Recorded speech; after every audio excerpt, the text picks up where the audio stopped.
नमस्कार विद्यार्थी मित्रांनो, मी प्राध्यापक अशोक सूर्यवंशी, केबी रोहमारे कला वाणिज्य विज्ञान महाविद्यालय कोपरगाव अंतर्गत या व्हिडिओ लेक्चर सिरीज मध्ये मी आपले सहर्ष स्वागत करीत आहे. इयत्ता 12वी विषय मराठी पाठ्यपुस्तकातील या ठिकाणी आपण जो काही मागच्या व्हिडिओ लेक्चर मध्ये कविता या ठिकाणी दुसऱ्या क्रमांकाची आपण अभ्यासली, तसाच भाग क्रमांक 3 मधील हा जो काही घटक आहे हा आपल्याला या ठिकाणी साहित्य प्रकार हा किंवा कथा साहित्य प्रकार परिचय या ठिकाणी आज आपण करून घेणार आहोत. बघा विद्यार्थी मित्रांनो, आपल्याला गेल्या वर्षी म्हणजे मागच्या वर्षी इयत्ता 11वी मध्ये आपण एक साहित्याचा किंवा मराठी साहित्यातील जो काही नवीन मराठी साहित्यातील जो काही प्रकार आहे तो नाटक आपण मागच्या वर्षी अभ्यासला. त्याच धर्तीवरती आधारित पुढील घटक म्हणजे यावर्षी आपल्याला कथा हा साहित्य प्रकार या ठिकाणी आपल्याला अभ्यासायचा आहे. एकंदरीत 2 कथा या ठिकाणी आपल्याला या पाठ्यपुस्तकामध्ये अभ्यासासाठी देण्यात आलेल्या आहे. या कथाही आपण अभ्यासणार आहोत. तत्पूर्वी कथा काय आहे, कथेचं स्वरूप नेमकं कसं असतं, या कथा साहित्य प्रकाराचा परिचय आपल्याला होणं गरजेचं आहे. त्या दृष्टिकोनातून हा व्हिडिओ तुमच्या दृष्टीने अत्यंत महत्वाचा आहे. तर विद्यार्थी मित्रांनो, कथा आपण या ठिकाणी अनेक कथा ऐकलेल्या आहेत. कथा नावही आपलं परिचयाचं आहे, पण नेमकं कथा म्हणजे काय हा साहित्यातील मराठी साहित्यातील अतिशय लोकप्रिय असा प्रकार या ठिकाणी आहे. आपण सुरुवातीला त्याचा परिचय आज या ठिकाणी आपण करून घेऊ. बघा भाग क्रमांक 3, कथा साहित्य प्रकार परिचय. कथा या वाङ्मय प्रकाराला दीर्घ परंपरा लाभली आहे. श्रवणीयता, मनोरंजन व प्रबोधन ही कथा या वाङ्मय प्रकाराची उल्लेखनीय वैशिष्ट्ये आहेत. हा वाङ्मय प्रकार समजून घेण्यासाठी कथेची पूर्वपीठिका, घटक, वैशिष्ट्ये, सादरीकरण यांची माहिती दिली आहे. बघा, हा कथा जो काही साहित्य प्रकार आहे, या कथा साहित्य प्रकार वाङ्मयाला मराठी साहित्यात खूप मोठी दीर्घ अशी परंपरा लाभलेली आहे. मग ही जी काही कथा आहे ही श्रवणीय स्वरूपाची असते, मनोरंजन त्यातून होतं आणि आपलं प्रबोधन सुद्धा या कथेच्या माध्यमातून या ठिकाणी होत असतं. आणि ही कथा वाङ्मय प्रकाराची एक उल्लेखनीय वैशिष्ट्य म्हणून हे तीनही घटक म्हणजे श्रवणीयता, मनोरंजन आणि प्रबोधन या सर्व गोष्टी किंवा ही वैशिष्ट्य आपल्याला कथा या प्रकारामध्ये या ठिकाणी अनुभवायला मिळतात. मग हा साहित्य प्रकार समजून घेण्यासाठी कथेची जी काही पूर्वपीठिका असते, कथेतील जे घटक असतात, कथेची वैशिष्ट्य, कथेचं सादरीकरण यांची माहिती या ठिकाणी दिलेली आहे, ते आपण बघणार आहोत. तर बघा, कथेच्या अभ्यासातून भाषिक कौशल्य विकसित होतात, तसेच व्यावसायिक संधीही उपलब्ध होतात. कथा या साहित्य प्रकाराचा परिचय व्हावा या हेतूने प्रस्तुत विवेचन केले आहे. बघा विद्यार्थी मित्रांनो, हा कथा साहित्य प्रकार नुसता अभ्यासायचा म्हणून अभ्यासायचा आपल्याला नाहीये. परीक्षेसाठी विचारले जातात कृती म्हणून हा घटक आपल्याला अभ्यासायचा नाही, तर आपल्या दृष्टीनेही खूप महत्वाचा आहे. यामध्ये बघा, कथेच्या अभ्यासातून आपल्याला भाषिक कौशल्य जी काही आहे ते आपली भाषिक कौशल्य आपले विकसित तर होतातच, त्याचबरोबर आपल्याला व्यावसायिक संधी सुद्धा या कथा साहित्य प्रकाराच्या माध्यमातून उपलब्ध ही होऊ शकते, आपण करू शकतो. जर आपलं भाषिक कौशल्य चांगलं असेल आणि आपण ते तंत्र विकसित केलं भाषिक कौशल्याचं, तर आपणाला हे कथा हा प्रकार सुद्धा या ठिकाणी एक संपन्न असं जीवन आपणाला जगू शकू असा हा या ठिकाणी किंवा याच्या माध्यमातून आपण जगू शकू असा हा साहित्य प्रकार या ठिकाणी आहे. आणि हा कथा साहित्य प्रकार त्यासाठीच आपणाला त्याचा परिचय आज या ठिकाणी आपल्याला करून घ्यावायचा आहे. बघा, सुरुवातीला आपण प्रस्तावना बघू. मनुष्य आपले अनुभव व कल्पना जेव्हा दुसऱ्याला सांगू लागतो तेव्हाच त्याची गोष्ट झाली आणि त्यातून कथेचा जन्म झाला. कथा या शब्दाचा शब्दशः अर्थ गोष्ट, कहाणी, हकीकत, वर्णन असा आहे. लक्षवेधी, सोप्या, सुटसुटीत आणि रसाळ शब्दात पूर्वी गोष्ट सांगितली जात असे. या श्रवण गोष्टीतून मनोरंजन व अप्रत्यक्षपणे बोध देण्याचा प्रयत्न होत असे. बघा, पूर्वी मनुष्य आपले जे काही अनुभव आहे, आपल्या मनातील ज्या काही कल्पना आहेत, त्या दुसऱ्याला तो सांगू लागला. बघा, मनुष्य प्राणी या ठिकाणी आपल्याला अनुभवलेले अनुभव आणि आपल्या मनातील कल्पना तो काय करत असतो, दुसऱ्याला सांगत असतो. आणि तेव्हाच काय झालं, गोष्ट किंवा तेव्हा त्याची ही जी काही गोष्ट आपण सांगतो आणि या गोष्टीतूनच काय झालं किंवा गोष्टीतूनच कथेचा जन्म हा झालेला आहे. कथा जो काही शब्द आहे, या शब्दाचा शब्दशः अर्थ जर आपण बघितला तर तो काय आहे, गोष्ट, कहाणी, हकीकत आणि वर्णन असा या ठिकाणी कथा या शब्दाचा शब्दशः अर्थ आहे.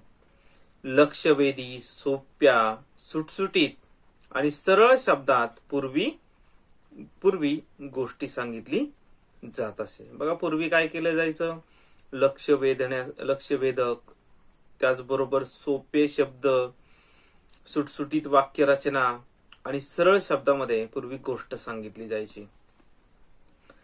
मग यामध्ये काय होतं, श्रवण, गोष्टीतून श्रवणही व्हायचं, त्यातून काय व्हायचं, मनोरंजन व्हायचं आणि अप्रत्यक्षपणे बोधही देण्याचा प्रयत्न गोष्ट या माध्यमातून होत होता आणि त्याचंच पुढे कथेमध्ये रूपांतर या ठिकाणी झालेलं आहे.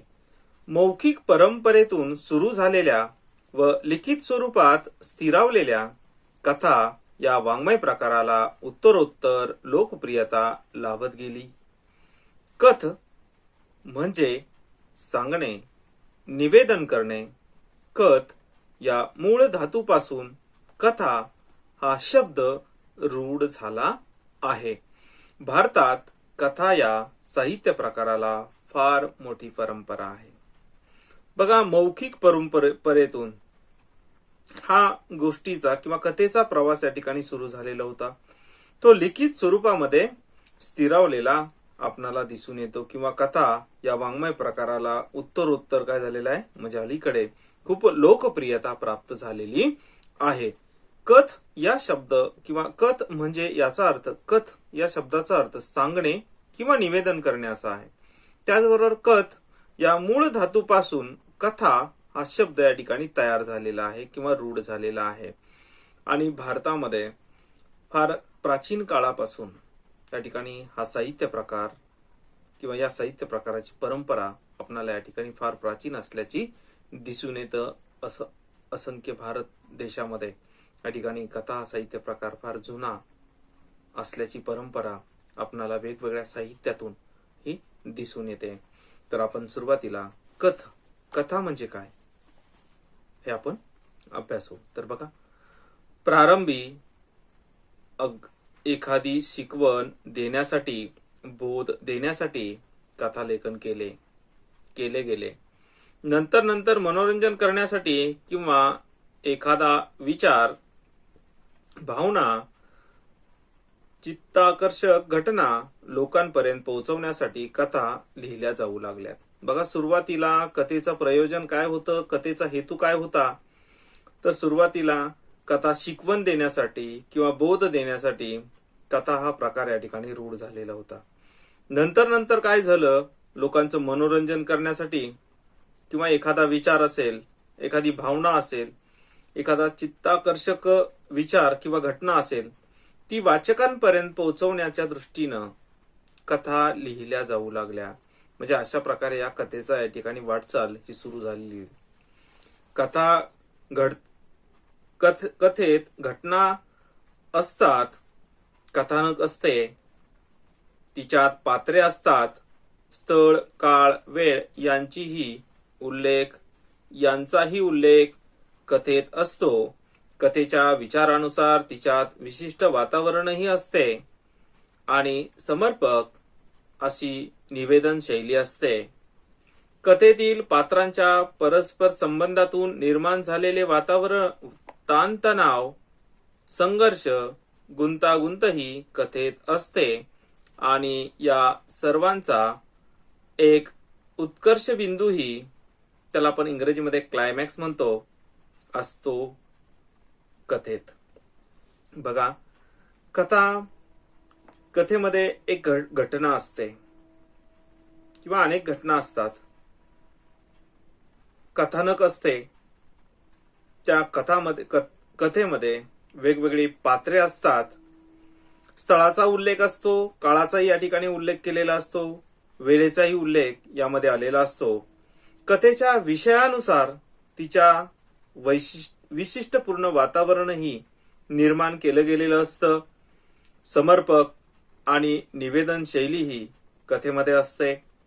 कथेतील जे काही पात्र असतात त्या पात्रांच्या परस्पर संबंधातून जो काही ताणतणाव निर्माण होतो, संघर्ष निर्माण होतो, जी गुंतागुंत असते ती कथेमध्ये आपल्याला बघायला मिळते. आणि या सर्वांचाच काय एक उत्कर्ष बिंदू असतो, त्याला आपण इंग्रजीमध्ये क्लायमॅक्स म्हणतो. या सर्व गोष्टी कथेमध्ये त्यांचा अंतर्भाव हा झालेला असतो. अर्थात या सर्व घटनांनी युक्त अशा कथेला समर्पक शेवटही असतो. तसेच या सुयोग्य आणि उत्तम शीर्षकही असते. बघा, या कथेला सर्व घटकांनी युक्त काय केलेलं असतं, एक समर्पक शेवट कथेचा केलेला असतो. आणि त्याचबरोबर एक सुयोग्य आणि उत्तम असं शीर्षकही कथेला दिलं गेलेलं असतं. त्या शीर्षकाभोवतीच ती कथा या ठिकाणी तुम्हाला दिसून येईल. तर बघा, थोडक्यात सांगायचे तर कथा म्हणजे एक विशिष्ट स्थलकालाची पात्रांच्या परस्पर संबंधातून घडलेल्या घटनांचे एखाद्या विशिष्ट हेतूने केलेले उत्कंठावर्धक चित्रण म्हणजे कथा. बघा, कथेचा या ठिकाणी थोडक्यात अर्थ आपण सांगतो किंवा कथेचा थोडक्यात अर्थ जर विचारला तर तो या ठिकाणी अशा स्वरूपाचा आहे. बघा, जी काही कथा आहे तर ती कथा म्हणजे काय, तर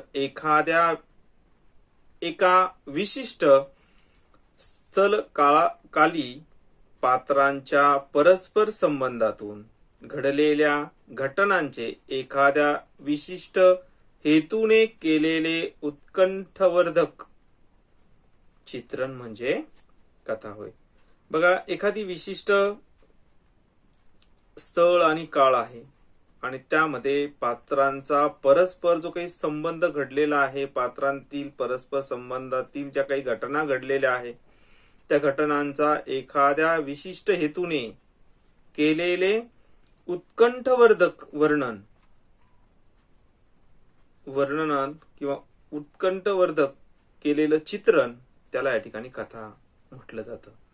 मग अशा प्रकारे या ठिकाणी एखाद्या स्थळाला किंवा काळाला अनुसरून पात्र रचना करून त्या पात्र रचनेतील विशिष्ट घटनांचं या ठिकाणी घटना एखाद्या विशिष्ट हेतूने उत्कंठवर्धक केलेलं जे वर्णन असतं त्याला आपण कथा या ठिकाणी म्हणतो किंवा कथा असं म्हटलं जातं.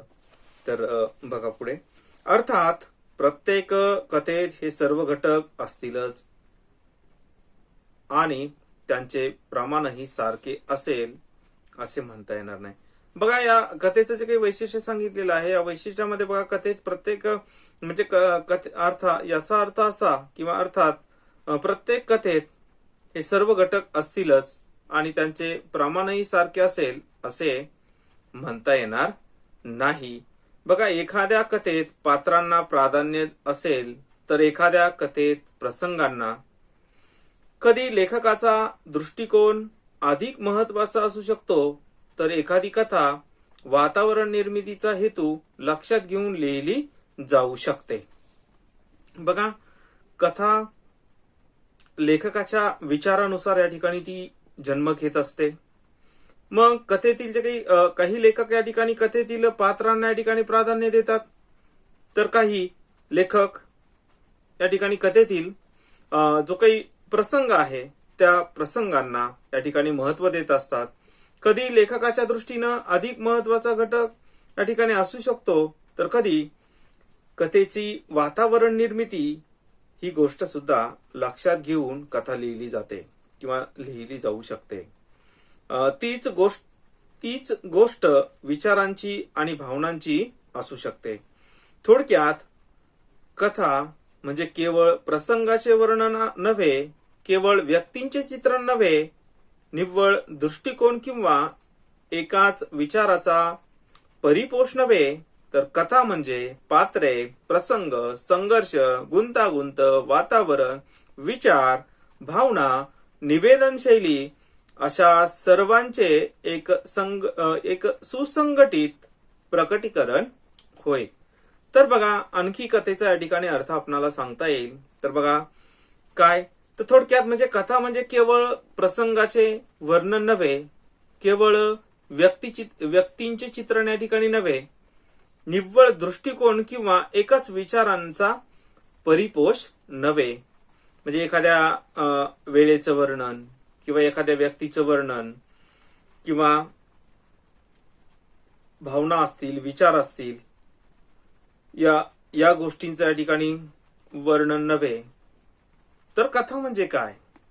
तर बघा, कथेमधील पात्र, प्रसंग, संघर्ष, गुंतागुंत, वातावरण, विचार, भावना, संवेदनशीलता किंवा निवेदन शैली अशा सर्वांचे एक सुसंघटित प्रकटीकरण म्हणजे कथा होय. बघा, मग कथेतील पात्र असेल, प्रसंग असेल, वर्णन असेल, गुंतागुंत असेल, पात्रातील वातावरण निर्मिती असेल, कथेतील विचार असतील, कथेतील भावना असतील, निवेदन शैली, या सर्वांचं एक सुसंघटित एकत्रीकरण किंवा प्रगटीकरण, त्याला या ठिकाणी कथा असं म्हटलं जातं. तर विद्यार्थी मित्रांनो, आज या ठिकाणी आपण थांबू. राहिलेला जो काही घटक आहे तो आपण पुढच्या व्हिडिओ लेक्चरमध्ये अभ्यासू. त्यामध्ये कथेची पूर्वपीठिका आहे, कथेचे घटक आहेत, त्याचबरोबर कथेचं जे काही शेवटचा घटक म्हणजे कथेचे वैशिष्ट्य, या ठिकाणी आपण पुढच्या व्हिडिओ लेक्चरमध्ये अभ्यासू. धन्यवाद विद्यार्थी मित्रांनो.